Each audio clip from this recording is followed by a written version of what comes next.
Greetings, everyone. We're now starting our first of series of FinnChurchAid storytelling project. The first one being Three Women of Faith. Right now, we're starting with Dr. Nai, and she will be answering questions uh, from me. I'll be interviewing her. So, this is a project of FinnChurchAid with the Institute of Religion, Culture, and Peace. Greetings, Dr. Nai. I would like to request you to please tell us where you're from, what is your ethnic background, please. Thank you. Greetings to you all. My name is Rey Ty If. I'm from Tanzania, Maasai native. I was born in Dar es Salaam, and I'm a Christian by faith. And I'm a firstborn to my family with two children, I and my brother. And we currently live in Tanzania and in Dar es Salaam. Could you tell us what is your religion and how does your religion influence your gender role? Right, as I said, I'm Christian and by faith, and as a Christian, my religion influences me as Christianity has been involved with supporting women into, for instance, church role. Or I would say individually, I have seen churches like Roman Catholic Church, Lutheran churches. I'm a Lutheran by domination. Uh, our church is does include women into different roles to play different roles into the ministry, and by that it has shown me that my faith includes women and support women in matters related to religion. Please tell us what was your childhood like as a girl? Well, I have beautiful memories as a girl. I was born in Dar es Salaam, and I lived to some extent in Dar es Salaam, but my father, my late father, was a marine engineer, and with his job, he was transferred from here and there, different countries and different regional states within Tanzania. And because of that, I had a privilege to grow up in different multicultural environment and having memories with different kids when I was still at that age, playful age, but also my early education as well. When you were a little girl, what was your experience like at school? Was your school co ed? Was it only for girls? Was it private? Was it public? Well, early education from nursery, going primary to secondary. I did study in core education, educational schools, and all of the schools were private from my nursery till my advanced level before joining university. My first degree, I did study in a public university. But during my school, primary, secondary, all schools were private and they're core ed, with the exception of an advanced level. I did study in a single school. It was a girls' school. What were women expected to do, number one, in your family, and number two, in your community at large? Well, I will say, as a Maasai, women have certain roles and certain activities that they are expected to do, and that, for instance, like engaging in cooking, cleaning, keeping the family and children in a safe environment, and also storytelling too. Mothers would do that storytelling in the evening during while waiting for dinner, or rather after dinner. Mothers would do that, whereas men have different roles. In Maasai community, they engage in hunting, farming, and such kind of activities. But as I said, because I grew up in Dar es Salaam, it's quite different with the Arusha or Maasai society. In Dar es Salaam, because it's a multicultural regional state, women also engage in other activities besides the home activities that a normal Maasai woman would have daily routine. They will work also, they'll have to do business. So that's the difference between the Dar es Salaam lifestyle and the Arusha lifestyle in Tanzania. Were you expected to get married? When and how? Would that be arranged or would it be by your parents choosing who will be your spouse, or you're free to get married with whoever you want? Right. Thank you for that question.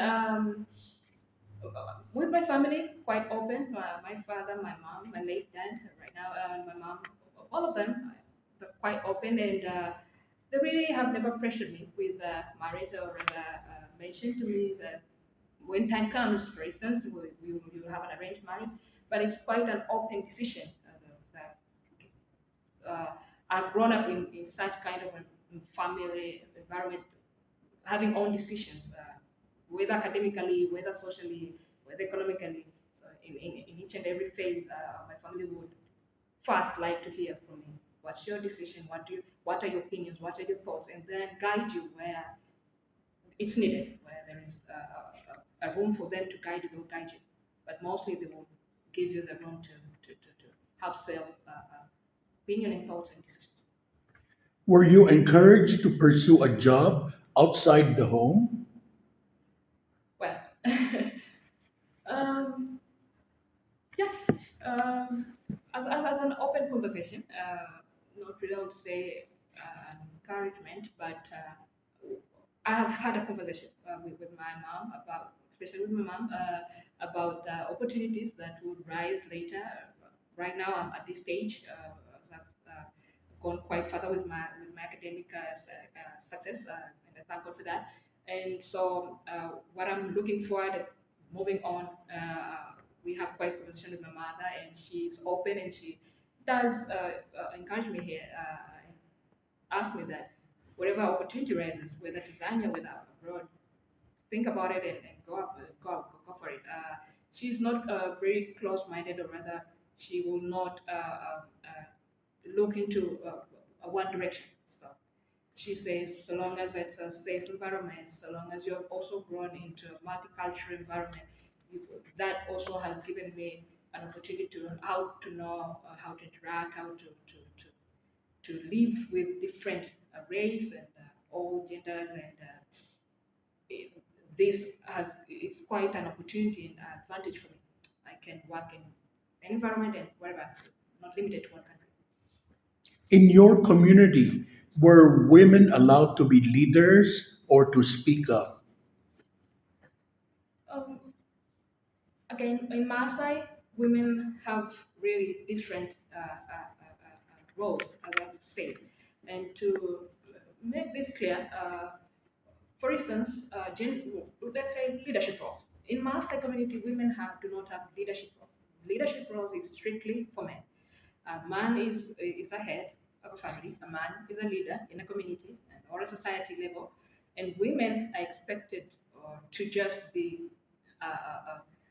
mothers, or rather nurturers, or rather guidance to children at home, and but also supporters to men. So a woman will not have a gender role, I mean a leadership role, but also just having a supportive role in the society. But moving further, in other ethnic tribes in Tanzania, Tanzania has more than 100 ethnic tribes. So other ethnic tribes, I have seen that women have leadership roles. I've seen women pursuing different roles in the community. But with Maasai, it's a really patriarchal tribe, and the region has a very strict values and norms and practices. Personally, have you faced discrimination as a woman? Um, Not really. I have not gone through discrimination. I think because of uh, maybe the opportunity that I had from the early childhood, from schools, and growing up from different environment. All environments that I've been to that have been more inclusive, from schools and job also. I've had an opportunity to volunteer in different organizations, from government and from NGOs, and all environment have been very inclusive, and I've not faced any discrimination to make me feel I'm not part of this community, or not supposed to be part of this room or this table. So I think I've been exposed to very inclusive environment, from academically and also uh, uh, uh, when it comes to work, social engagement. Could you think of one situation during which you were left out of decision making? Oh, that that would be a very sensitive topic to share, but I would share still because this is related to when my father passed, and as I said, my ethnic tribe is a very dominant and a very manly, rather patriarchal, has a patriarchal um, element. So when my father passed, there are some decisions I thought I would be I would be given a first priority, or rather, I'll at least be given a priority to be heard and say what are my thoughts, or how what are my opinions in certain issues. But because I'm a girl, and as a Maasai as well, women are not engaged in such issues. So, and unfortunately, by that time it was during COVID time. My brother also was not in Tanzania. Was still in China, and he could not come back. It was actually in the peak of COVID. So most countries were locked down and no air. Air flights to return back home. So it was only me, my mom, and of course the part of both of my father's side, my mother's side, neighbors and friends all came. But sometimes it comes to family issues and some things, and it's just tight knit of the family. You need to discuss one or two things and give up your decisions. So because it was just me and my mom, my brother was not there, so most of the decisions were given with my uncles, and we were not being part of the decisions. And that's really a Maasai society. It's just like that. Women are not very included in when it comes to decisions. Could you also say that were there situations, or was this also a situation where your ideas were ignored or you were harassed when talking about the family matters upon the passing away of your dad? Sure, would you? Were you ignored, Mhm. or did they listen to you, Right. or did you assert yourself? Oh, so actually, they will not even give you the opportunity to ask you what are your thoughts on this, what are your thoughts on that. But I know as at certain age, at a certain point, that you know that okay, we're in this situation, and perhaps they will ask me about this or that, what you think, but you're not asked, so you're excluded completely, and because of that, you remain humble and observe what is going on. With my own exposure and being curious to sometimes I took initiative and I did ask one of my relatives, and they were very close-minded about that, and they say we know that you're educated, we know that you're exposed, we know that you know these, you have your rights, you have that, but this is not the time for it. So they will tell me that when you come back home, as I said, because I mostly in the restaurant, so going back to Arusha, when I go there, visit there, or during this moment that I lost my father, we had to go back home in Arusha. They will tell me that if you come back here, it's just leave everything in the restaurant. When you come here, you just have to follow our norms, our traditions, and practices. So, I know you did your doctoral research on the practices, the customs, and the laws, and how they affect women, especially Maasai, yeah. on family relationship, family inheritance rights, and so on. Could you share with us what are your findings on do laws or institution limit women's rights or they don't? Oh, so with the laws, so when it comes to inheritance rights, that's the area of my study. When it comes to inheritance rights in Tanzania, there are three bodies that regulate that. First is the law, which is government law. We have laws, we have rules and regulations, and then we have the customary rules, with which I was yeah, my study of my area of focus was with the customary rules. With customary rules, every tribe has their own customary rules, and now here my focus was on Masa, and I'll give more insight about that. And then the third is religious. So when it comes to inheritance, it's either one would follow the religious laws, what does maybe Islamic say when it comes to inheritance, what does Christianity say, but also the second way it's the law, and that is the custom rules. Now, when it comes to custom rules, especially Maasai, they have their own way of inheritance or uh, having an individual to inherit. What are the what are their rules? What do they consider for you to be part of the inheritance? So when it comes to women, mothers can inherit, and that was also one of the educational shock that I that I also learned during my research and data collection phase when I was in that phase. So when I engaged with the Maasai leaders, they told me that Maasai's in our rules, actually, we allow women to inherit, but not all women, because when it comes to women, then girls and then mothers, right? So with the girls or daughters, especially, these cannot inherit according to Maasai rules. They are not supposed to inherit anything, but there are exceptions in that. Whatever for the mothers, they can inherit because Maasai believe that when the father passes away, because that was his wife, these properties have to be taken care of with the mother. So women actually, mothers specifically, can inherit property rights, but daughters have exceptions. And one of the exceptions, or two or three, I remember one was if the father or the father did mention before his death that this will be given to my daughter. If he said something like that, then the leaders will respect that and they will allow that part to you. But the second exception is if um, uh, if uh, if at all I forgot it. Okay, that's right. But What about elders? Do they have decision making who are not your dad, but the people in the community?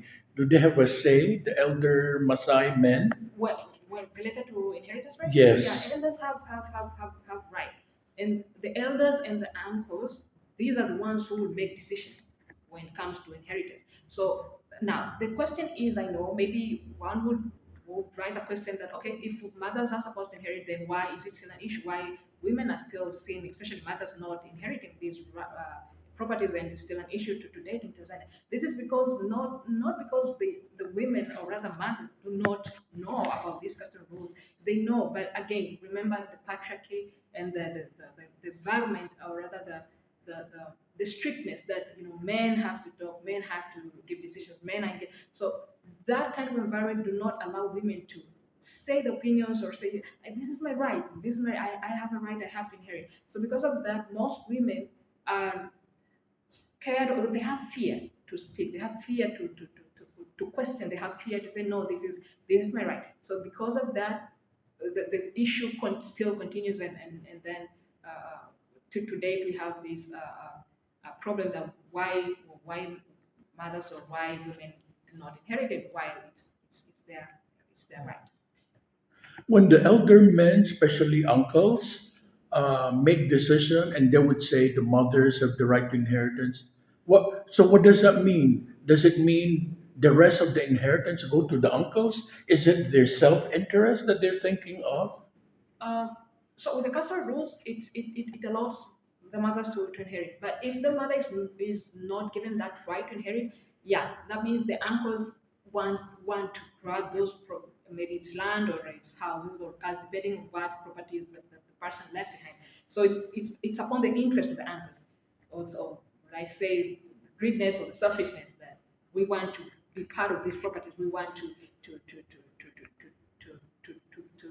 be in the front line to take care of these properties. And actually, they use that because they know women are fear to talk. They cannot speak. They cannot defend themselves. So because of that, they use that as a reason to. The status of women is very complex. In your case, in Tanzania, you have religion, you have the customary law, and then you have national law. Yeah. In your case, which one won? Which one? was the most important that made decision for you to be who you are now? Right. The law. I took individually. I took the law initiative, but also as a family, speaking on behalf of the family, as a whole, also we took a law initiative to have our rights, but also to be where we are right now. So it's because of the law initiative that did help us to stand wherever we are right now. So, with that choice that you use the national law, were you socially excluded by by the elders because you did that, or did they accept? They did not accept, and while but also they did not exclude us, because the reason is when you take a further step, because the cultural laws are fast phase, and then the national, the religious kind of go hand in hand, the religious and the cultural laws, and then the national laws at the top. So normally when you take a step further into the law, mostly because it's a court engaged, they normally anchors or certain people will step back because it has to do with the court. And sometimes maybe if the court does, if you report the court and they are called for their uh, uh, for this issue, it might lead them to imprisonment or punishment depending on the nature of the law. So because of that, mostly in my own case too, they will not take any initiative. Rather, they will just uh, probably maybe exclude you. Yeah. Based on your research, do women, after the passing of their husbands or fathers, lose wealth? Do they lose land because they are women in general? And perhaps if you want to talk about your own experience too. Yes. Mostly they do lose. Mostly they do lose. But with my experience, because we took the law, we have not lost anything. But mostly with the cultural practices, most of the cultural practices, women do lose these types of whether land, housing, or cars, or business, all these types of inheritance. They do lose that.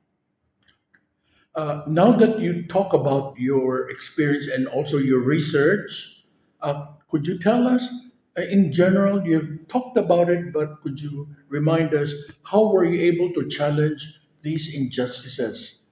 Because you are a woman and the women that you have interviewed. With my own experience, I was able to tackle the problem because of the academic exposure that I had. I knew that where should I go, where should I run to, where should I go for ask for my rights. So because of that, the academic exposure and the knowledge rather that I had, that helped me to fight for my own rights, but also my family rights. With the women that I interviewed, mostly what I learned during that process, the data collection process, and when I did my findings, what I learned is that fear on women is the most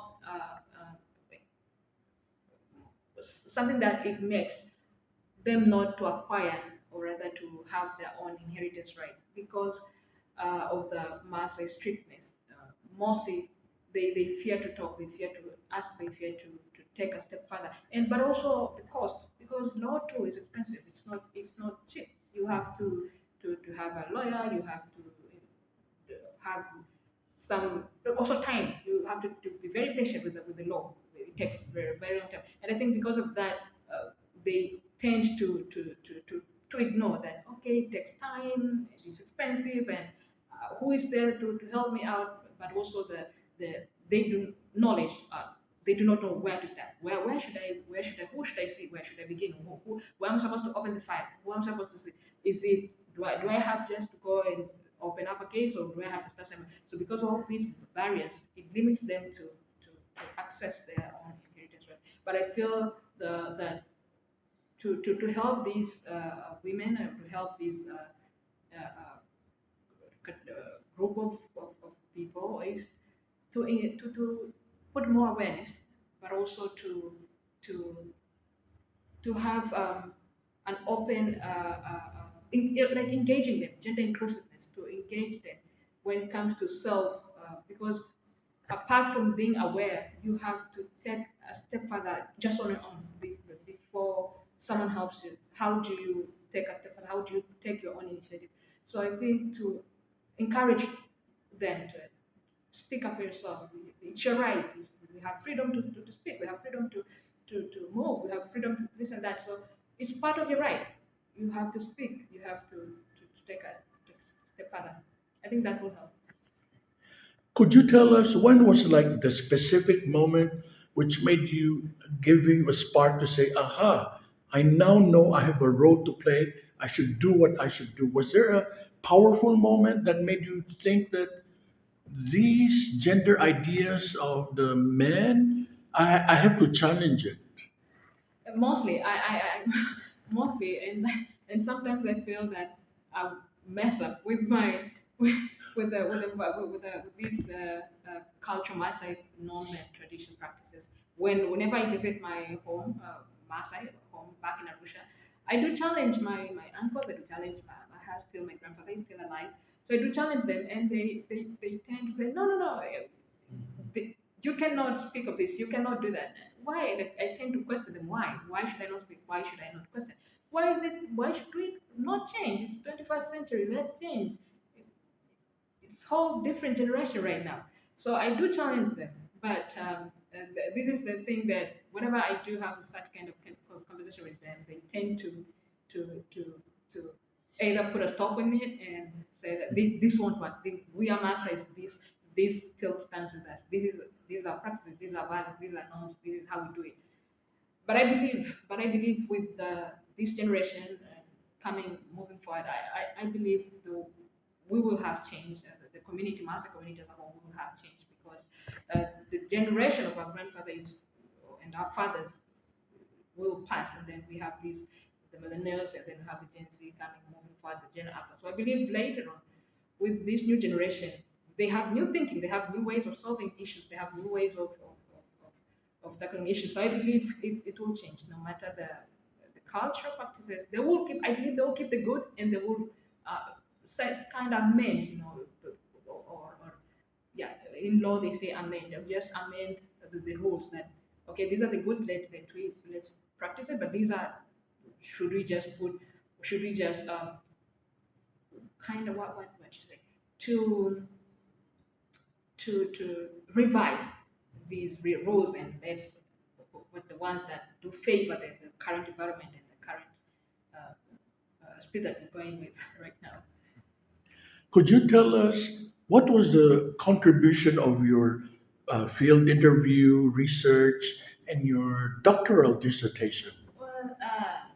With the contribution with the literature, this also I said that the shock that I also learned during the process was that normally you ask anyone, they will say the customary rules, and that is like, they just give a one way for it. Customary rules do not allow women to inherit, and actually even that's why we took the law as I've shared with you personally. We took the law side because apart from me being knowledgeable about these ways to access my own rights, I was so worried that the custom rules will not let my mom inherit.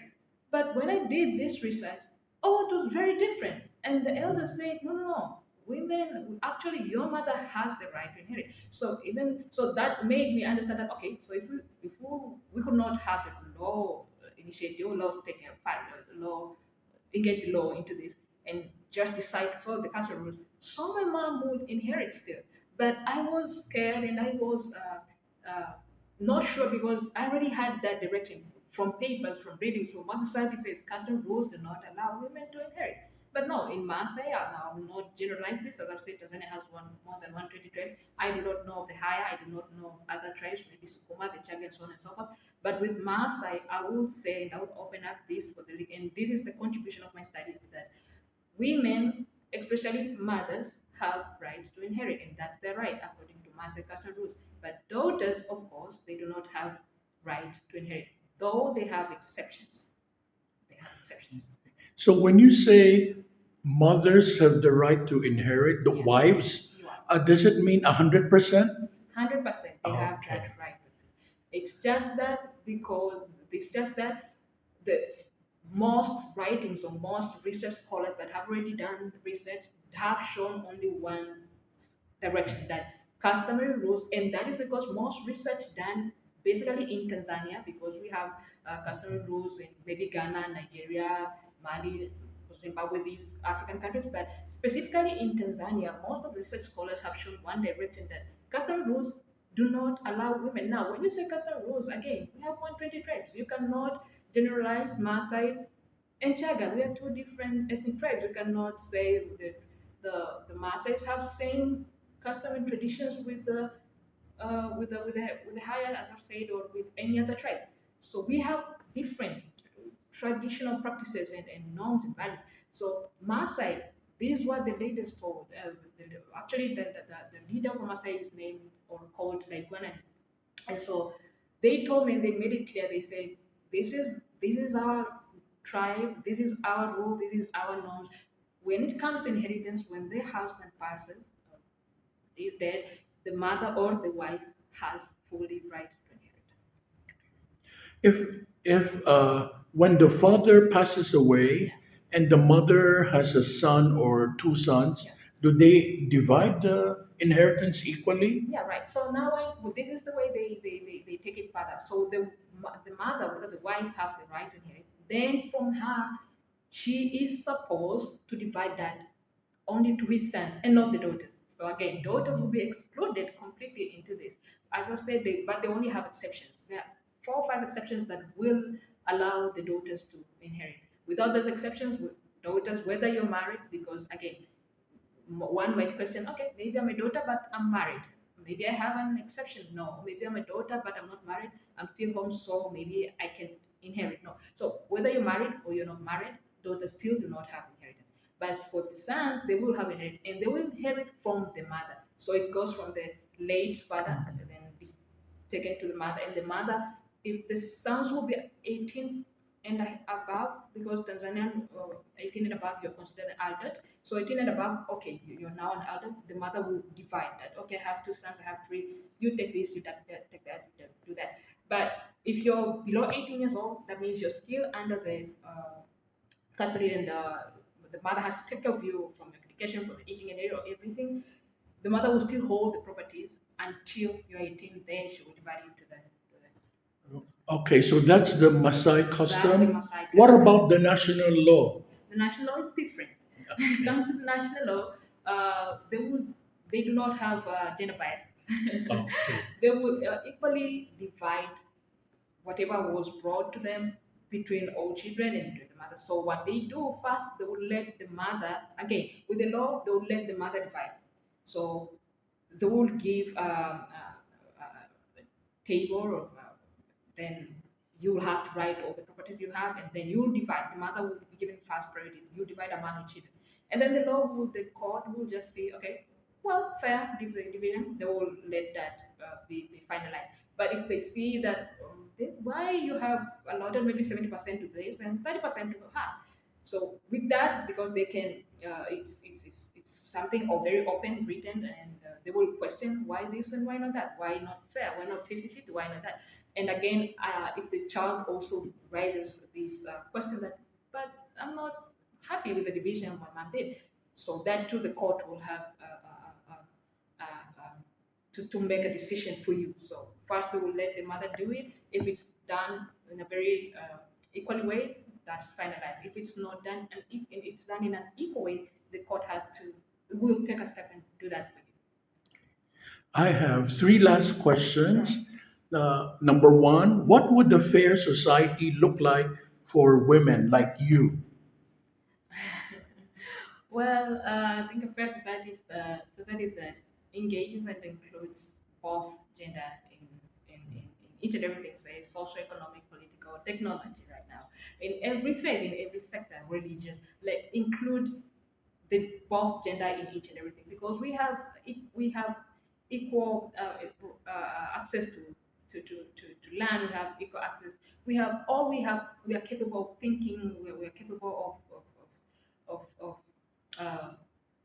doing whatever a man or rather a son or rather a boy will be allotted to do. A girl can also do that. So I believe whatever it should be very inclusive.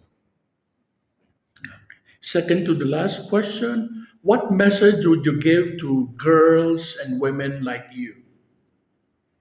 Well, I would say that be very open, be uh, try, be open to learn, be open to try new things, be open to uh, engage, include yourself. Do not limit yourself. Do not limit yourself and say, "Oh, because I'm a girl, I cannot fit in technology." No, you can.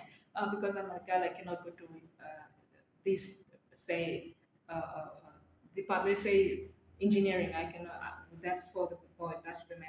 I can't do. I'll go to in arts. I'll go in this direction. Do not limit yourself.